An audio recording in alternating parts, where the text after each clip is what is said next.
ETF index mutual funds నేర్చుకుని stock మార్కెట్లో రాణించాలనుకుంటున్నారా? వెంటనే ఈ నెంబర్కి కాల్ చేయండి. భర్తకు తెలియకుండా చేసే కొన్ని ఉంటాయి, కొంచెం ఎక్స్ట్రా అనమాట. అవన్నీ తెలియదు, తర్వాత ఇబ్బంది పడడము, తర్వాత ఇబ్బంది పడ్డ కూరుకుపోయాక భర్తకి చెప్పడము. ఏదో ఒకటి అంటాడు, అలా అంటాడు కాబట్టి ఈమె రహస్యం పెడుతుంది. అంటే ఇక్కడ మనకి అర్థమవుతుంది ఏంటి, కోఆపరేషన్, ఇవన్నీ. మీరు అడిగిన పాయింట్కి డీప్కి వెళ్తే చాలా వస్తుంది. మనం ఏంటి అనేది మర్చిపోతున్నారు. వాళ్ళు ఉన్నటువంటి స్థాయి మర్చిపోయి ఆ డబ్బు మీదనే ఉంది వాళ్ళ లైఫ్ మొత్తం. భర్తకు తెలియకుండా చేసే కొన్ని ఉంటాయి. ఇప్పుడు ఆ అమ్మాయి కూడా ఒక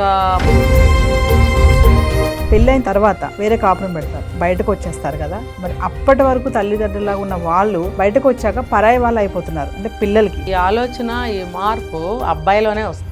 అంటే అడ్జస్ట్ అయిపోతూ ఉంటారంటారా? ఎందుకంటే పెద్ద మనసు కదా, వయసు పెద్దది. చాలని జీతం తెచ్చే భర్తతో పోరాడే భార్య, పద్ధతిగా ఉండే అమ్మాయిలు ఇప్పుడు కూడా ఉన్నారండి. అంటే ఈ మధ్యతరగతి కుటుంబంలో ఈ సర్దుకుపోవడం అనేది ఖచ్చితంగా ఎవరో ఒకరు చేయాల్సిందే. మధ్యతరగతి ఈజ్ ఈక్వల్ టు సర్దుకుపోవడం.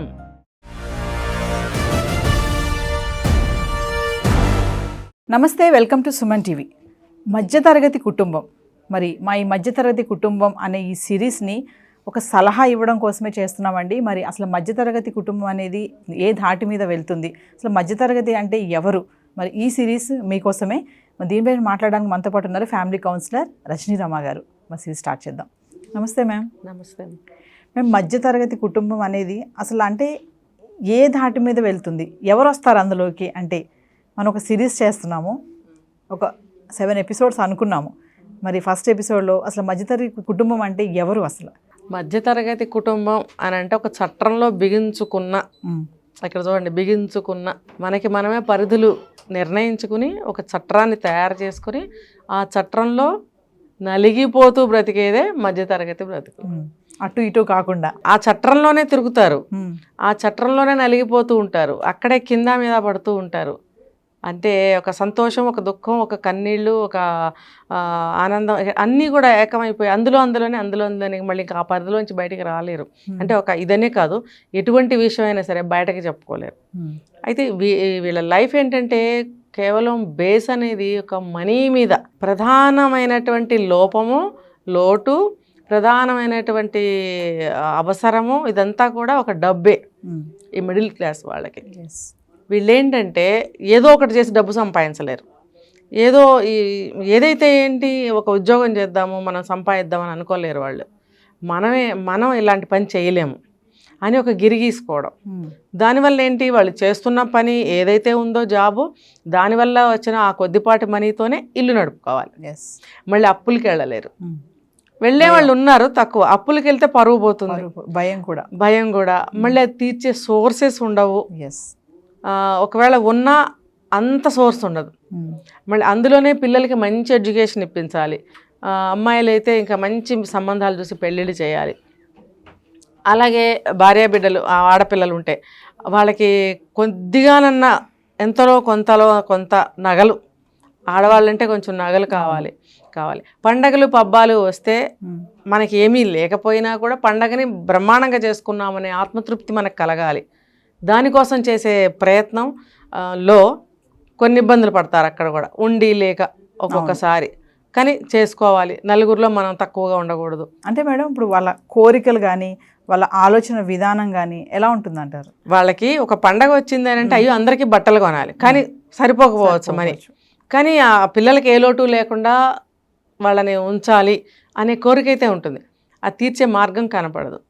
సరే, మనం వెళ్తాం, ఎంతో కొంత డబ్బు సమకూర్చుని బజార్కి, మార్కెట్కి తీసుకెళ్తాం, షాప్కి పిల్లల్ని తీసుకెళ్ళినప్పుడు బయట ఉన్న ట్రెండ్ ప్రకారం వాళ్ళు సెలెక్ట్ చేసుకునే ఐటమ్స్ మన అంచనాలకి రీచ్ అవ్వవు, మన దగ్గర ఉన్న డబ్బుకి అవి సరిపోవు.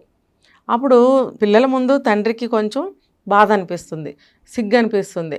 ఏంటి నాన్న ఈ మాత్రం కూడా మాకు కొనలేడా అని పిల్లలు అనుకుంటారు. కొంతమంది పిల్లలు అంటారు కూడా, నాన్న మా ఫ్రెండ్ అలాగా, మా ఫ్రెండ్ ఇలాగా, మేమందరం ఈసారి ఒకటే వెరైటీ తీసుకోవాలనుకున్నాము, మరి ఇదైతే అంతలో ఉంది అని అన్నప్పుడు ఆ తండ్రి ఏం చేయాలి?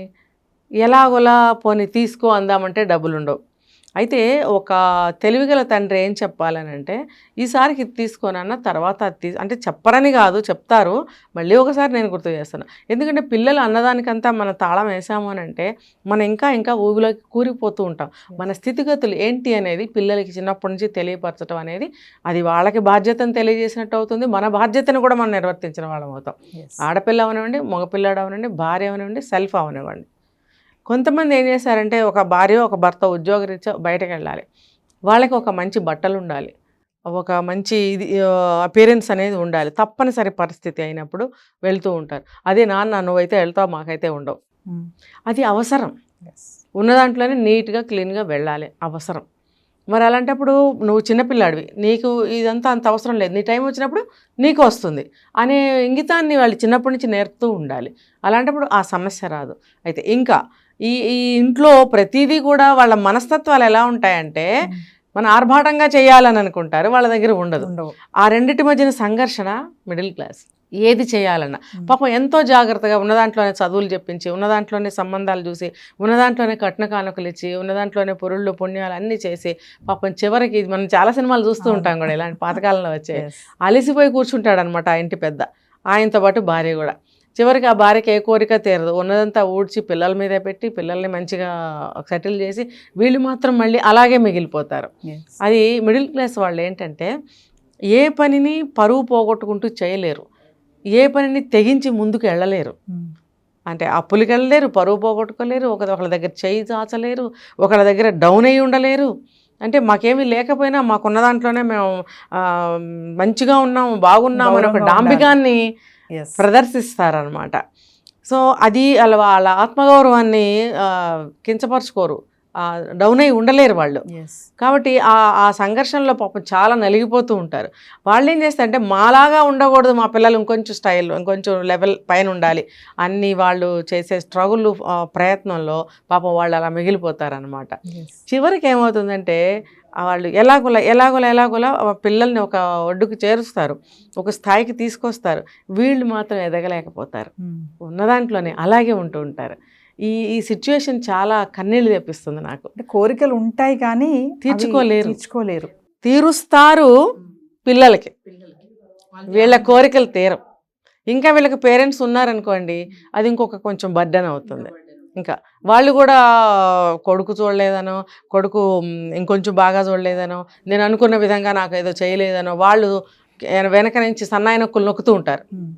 మరి అది కూడా వీళ్ళకి బాధే. కాబట్టి వాళ్ళకి చూడాల్సింది కూడా వాళ్ళకి చూస్తూ ఉంటారు, వీళ్ళు మాత్రం పాపం అలాగే ఉండిపోతారు. అప్పుడు ఆ భార్యాభర్తలు ఒకళ్ళనొకళ్ళు అర్థం చేసుకుంటే అందులోనే స్వర్గం కూడా ఉంటుంది. లేదు దెప్పుకుంటూ తగాదా ఆడుకుంటూ ఉంటే అది ఇంకొంచెం నరకం అవుతుంది. అసలు మేడం కుటుంబం అంటేనే ఒక పెళ్ళితో స్టార్ట్ అవుతుంది అంటారు కదా, అంటే అసలు పెళ్ళి అనేది ఏ వయసులో జరగాలి అంటారు? మరి భార్యాభర్తలు ఎలాంటి మనస్తత్వాలు కలిగి ఉండాలి అంటారు? మనస్తత్వం ఎలా ఉండాలి? ఒకళ్ళనొకళ్ళు అర్థం చేసుకునేటట్టు, ఒకళ్ళ గురించి ఒకళ్ళు అడ్జస్ట్ అయ్యేటట్టు, ఒకళ్ళ ప్లస్లు మైనస్లు ఒకళ్ళు యాక్సెప్ట్ చేసే విధంగా ఉండాలని మనం చెప్పుకున్నాం కదా. మైనస్లు అని అంటే ఇది నేను స్పెసిఫిక్గా చెప్పాలనుకుంటున్నా. నువ్వు తాగుబోతువైనా నేను యాక్సెప్ట్ చేస్తాను, నువ్వు అమ్మాయిలతో తిరిగినా యాక్సెప్ట్ చేస్తాను అనేది కాదు ఇక్కడ.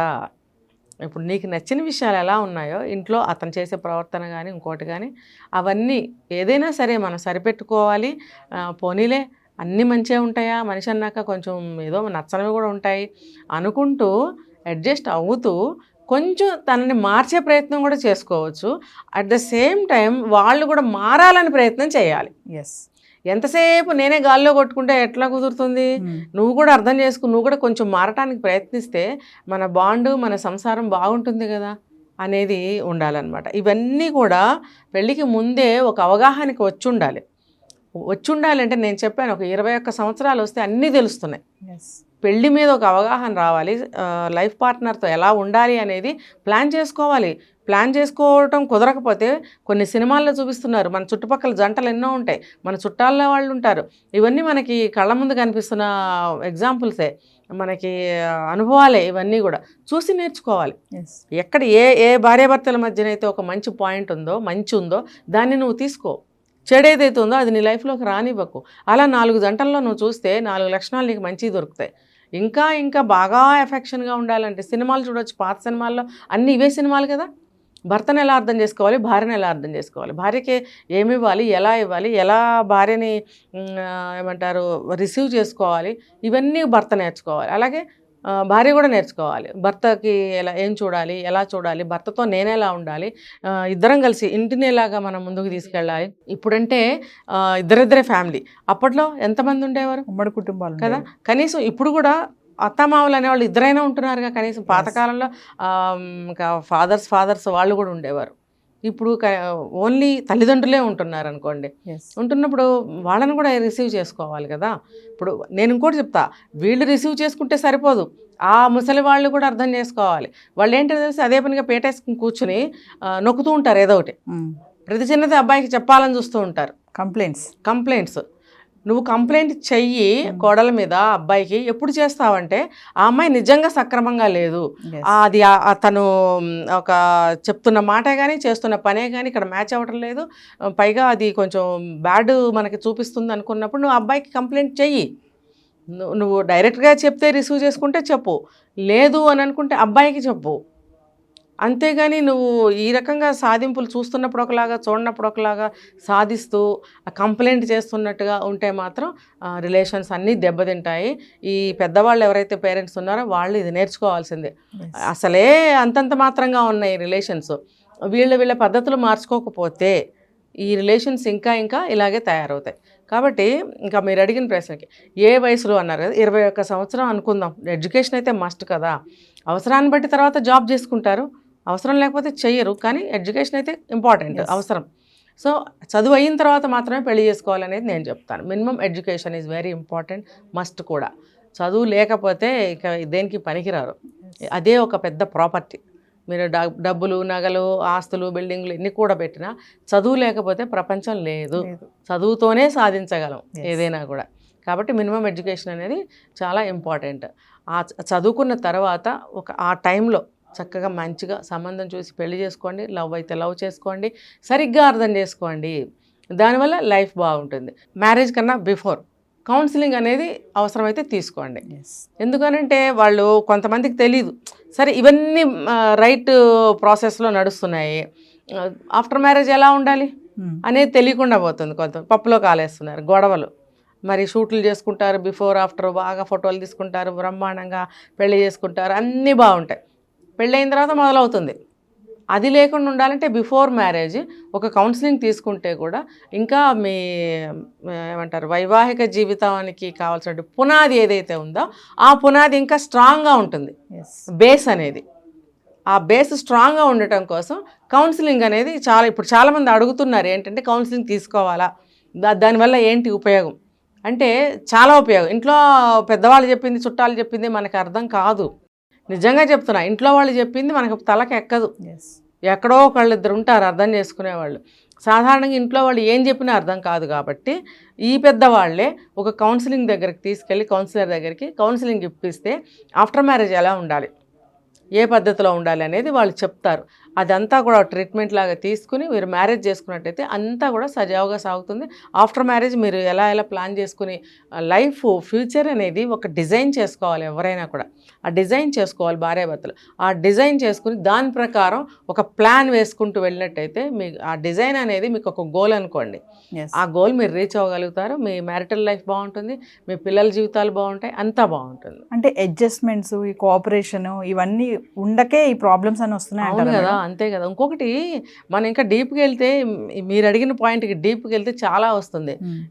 ఇది కూడా మనం చాలాసార్లు చెప్పుకున్నాం. ఎక్స్పెక్టేషన్స్ అనేవి బియాండ్ అనమాట, వెళ్ళిపోతున్నాయి, ఎక్కడికో వెళ్ళిపోతున్నాయి. మనం ఏంటి అనేది మర్చిపోతున్నారు. నేను ఈ మర్చిపోతున్నారు అనగానే నాకు ఒకటి జ్ఞాపకం వచ్చింది. ఇంత లో క్లాస్లో నుంచి ఒక అమ్మాయిని లవ్ చేశాడు, లేకపోతే మ్యాచ్ కుదిరింది, పాపం వాళ్ళు బీదవాళ్ళు, మంచి ఫ్యామిలీ, పోన్లే ఆ అమ్మాయికి ఒక లైఫ్ ఇద్దామని చెప్పి పెళ్లి చేసుకున్నామే అనుకోండి. ఇక్కడంతా బాగుంటుంది, అబ్బాయి వాళ్ళకి అన్నీ బాగున్నాయి, అన్నీ ఉన్నాయి. అక్కడి నుంచి వచ్చిన అమ్మాయి ఇక్కడికి రాగానే సడన్గా మారిపోతుంది, చేంజ్ అయిపోతుంది మైండ్ సెట్. అది ఏం చెప్తారంటే నడమంత్రపు సిరి నరం మీద పుండులాగా సలుపుతుంది అంటారు. అసలు అక్కడ ఏమీ లేదు, ఇక్కడికి రాగానే కొత్త వేషాలు మొదలు పెడుతుంది. ఇవన్నీ చూసేటప్పటికి అలా కూడా ఉండకూడదు. నేను ఎక్కడి నుంచి వచ్చాను, నేను ఎలా పెరిగాను, నేను ఆ పద్ధతిలో నేను ఉండాలి. ఇంత ఉంది కదా అని చెప్పి ఇప్పుడు నేను స్టైల్ చేసేసుకుని అదంతా ఖర్చులు పెట్టేసి భర్త మాట వినకుండా సినిమాలు, షికాలు, షోకులు, బ్యూటీ పార్లర్లు అంటూ మొదలు పెడితే నీ జీవితం మళ్ళీ ఎటుపోతుంది? నిన్ను ఏం చూసి అతను ఇష్టపడి నిన్ను పెళ్లి చేసుకున్నాడో ఆ ఉద్దేశం అనేది నెరవేరదు. అక్కడ నెరవేరకపోగా చెప్తాడు చూస్తాడు చివరికి డివోర్సులు. ఇవన్నీ కూడా వాళ్ళకి తెలుసుకోవాలి. మనం ఉన్న స్థితి నుంచి ఉన్నత స్థితికి వెళ్ళాలే కానీ ఇప్పుడు ఉన్న స్థితి నుంచి మన అధోగతికి మళ్ళీ వెళ్ళకూడదు అనేది తెలుసుకోవాలి వాళ్ళు. ఇప్పుడు ఈ పెరుగుట విరుగుట కొరక అని చేసుకుంటే నువ్వు మళ్ళీ ఎక్కడికి వెళ్తావు? మళ్ళీ కిందకే వెళ్తావు. అందుకని నువ్వు చక్కగా ఇలా పెరుగుతున్నావు ఒక మంచిగా రీచ్ అవ్వు. దాన్ని అలా ఉపయోగించుకోవాలి. అలా అనమాట. అలా మారిపోకుండా కొత్త పిచ్చి నేర్చుకోకుండా, అంటే వైవాహిక జీవితాన్ని ఎలాగా డిజైన్ చేసుకోవాలనే దాంట్లో ఇది ఒక భాగం నేను చెప్పింది ఇప్పుడు. Thank you ma'am.